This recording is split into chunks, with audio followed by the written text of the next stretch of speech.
यहाँ से आगे संतोपद, संतोपद एक हिमनद है। क्या है? हिमनद यानी कि वर्ग की नदियाँ। क्या? वर्ग की नदी। ठीक है। अब यहाँ से दो नदी आपकी निकलती है। कौन सी? एक धौली गंगा और एक विष्णुगंगा। ठीक। दो नदी मिलकर आपकी क्या बनती है? एक अलकनंदा बनती है। अलकनंदा। ठीक है। अब यहाँ अलकनंदा से ये आपका क्या बनता है? एक विष्णुप्रयाग। क्या बनता है? विष्णुप्रयाग बनता है। ठीक। अब ये अलकनंदा आई। अब इधर से कौन सी नदी मिलकर आपकी? नंदाकिनी नदी मिल गई। अलकनंदा नदी और नंदाकिनी नदी मिलकर क्या बन गया आपका? यानी कि विष्णु गंगा। विष्णु गंगा कैसे बनी? एक नाम ट्री कैसे याद करोगे? विष्णु से विष्णु प्रयाग बन गया। ठीक है। नंद से नंद प्रयाग।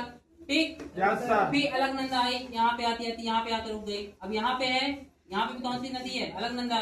इधर से आगे मिली कौन सी? पिंडार नदी। कौन सी मिली? पिंडार नदी।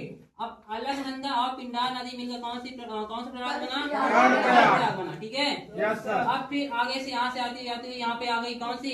अलकनंदा। अलकनंदा आ गई ना। यानी कि इधर से दो नदियाँ निकली, एक मंदाकिनी नदी और एक पिंडार नदी। अब इधर से भी दो नदियाँ निकलेंगी। कौन सी? केदारनाथ से निकलेगी कौन सी? मंदाकिनी नदी। कौन सी? मंदाकिनी। अब मंदाकिनी नदी और अलकनंदा नदी, दो नदियां मिलकर कौन सा प्रयाग बनाती हैं? रुद्रप्रयाग। जहाँ दो नदियों का मिलाप होता है उसे क्या बोलते हैं? प्रयाग बोलते हैं। क्या बोलते हैं? प्रयाग।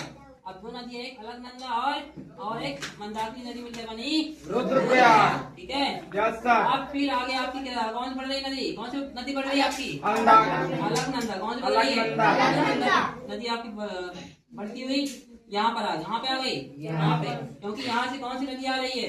भागीरथी। यहाँ से गंगोत्री से भागीरथी नदी आपकी मिल रही है। यहाँ से यानी कि अलकनंदा और भागीरथी मिलकर कौन सी नदी बन रही है?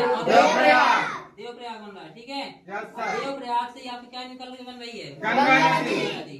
यानी कि जो आपकी गंगा नदी है उसका निर्माण नहीं, उसका क्या है? वो बनी है। किससे बनी है? एक भागीरथी और एक अलकनंदा से मिलकर कौन सी नदी बनी है आपकी? गंगा नदी। याद रहेगा? Yes sir.